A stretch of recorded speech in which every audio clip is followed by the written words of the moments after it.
जय महाराष्ट्र. राज्याच्या राजकारणातून एक महत्त्वाची बातमी.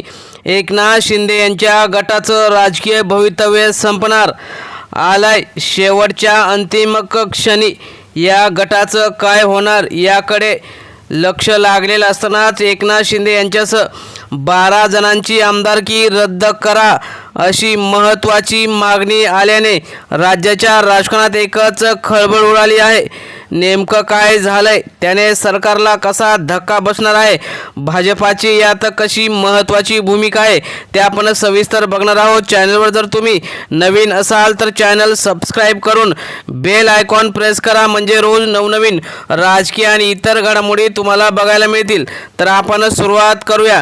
गेल्या 3 ते 3.5 वर्षापासून शिवसेना उद्धव बाळासाहेब ठाकरे पक्ष आणि एकनाथ शिंदे यांचा शिंदे गट यांचा जो संघर्ष चालू आहे, अनेक वेळा या दोघांच्या नेत्यांमधील शेवटचं जे काही इतर ठिकाणी कोर्टात अनेक केस चालू आहेत, सुप्रीम कोर्टात जे काही उद्धव ठाकरे यांनी एकनाथ शिंदे यांच्या गटाला शिवसेना पक्षाने चिन्ह मिळू नये यासाठी याचिका दाखल केली आहे. त्या अगोदर उपाध्यक्ष तसेच अध्यक्ष असलेले जे काही राहुल नार्वेकर आणि निवडणूक आयोगाने एकनाथ शिंदेंना धनुष्यबाण चिन्ह आणि पक्ष दिला होता. मात्र आपल्यावर अन्याय आहे असं म्हणत उद्धव ठाकरे यांच्या वकिलाने सुप्रीम कोर्टात याचिका दाखल केली आहे. त्या याचिकेत म्हटलं आहे की एकनाथ शिंदे यांच्या सहित जे काही 12 आमदार आहेत त्यांची जी काही आमदारकी रद्द करावी आणि एकनाथ शिंदे यांच्या गटाला अपात्र करावं अशी मागणी उद्धव ठाकरे यांनी केली आहे.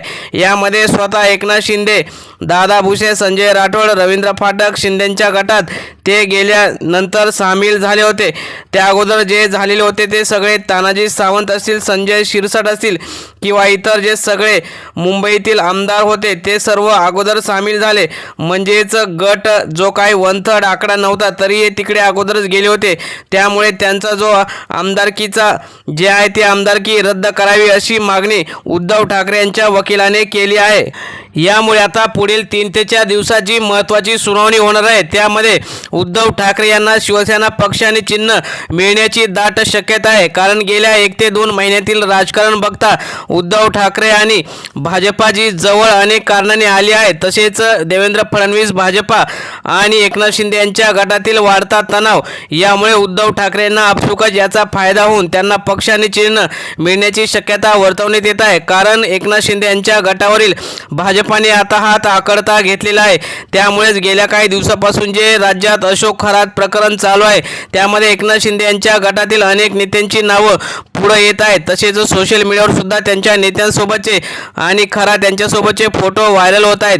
त्यामध्ये दीपक केसरकर असतील, भाजपचे चंद्रकांत पाटील, श्रीकांत शिंदे, धनंजय मुंडे तसेच इतर जे नेते शिंदे गटाचे आहेत श्रीकांत शिंदे यांच्यासोबत सुद्धा त्यांचे फोटो व्हायरल झाल्याने श्रीकांत शिंदे हे अडचणीत आल्याचं दिसत आहे. त्यामुळे दिल्लीतील अनेक बडे नेते जे काही एकनाथ शिंदे यांच्यावरती नाराज आहेत आणि सरकारची प्रतिमा जी मलिन होत आहे त्याला एकच पर्याय आहे, ते म्हणजे शिंदे गटाला सत्तेतून बाहेर काढणे.